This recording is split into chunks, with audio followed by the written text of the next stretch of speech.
Ne jemi dëshmitar që këtë vit, kur i patëm zgjedhjet të rregulla parlamentare, dyshimet e reja ligjore nuk është se prodhuan ndonjë rezultate të themi ashtu konkret, ose nuk është që nxjerrën ndonjë efikasitet të KQZ-s në administrimin e procesit zgjedhor, sidomos në administrimin e procesit të numërimit të votave për kandidat në qendra komunale dhe në qendrën e numërimit të rezultateve. KQZ-ja ka dështuar me administru procesin e numërimit të votave për kandidat, dhe jemi dëshmitar që është paraqitur një fenomen që pavarësisht ndryshimeve ligjore që ne t'i prodhojmë,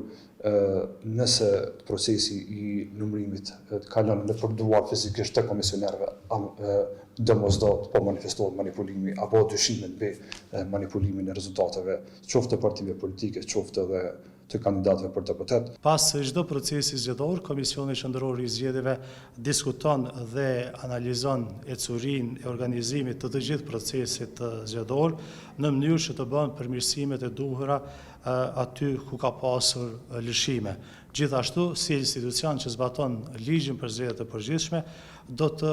analizohen edhe ndikimet e ndryshimeve ligjore në raport me aspektet organizative të procesit zgjedhor. Ne ende mund të flasim vetëm për buxhetin e planifikuar nga ana e Komisionit Qendror të Zgjedhjeve për organizimin e procesit zgjedhor, i cili është në vlerë në më shumë se 8.700.000 eurove. Zgjedhjet nuk janë përmbyllur ende, çka do të thotë se për të ditur sakt se sa kanë kushtuar zgjedhjet e datës në shkurt dhe pastaj edhe procesi pas ditës së zgjedhjeve, ne duhet të presim përfundimin e të gjithë procesit zgjedhor dhe të gjitha procedurave të tjera.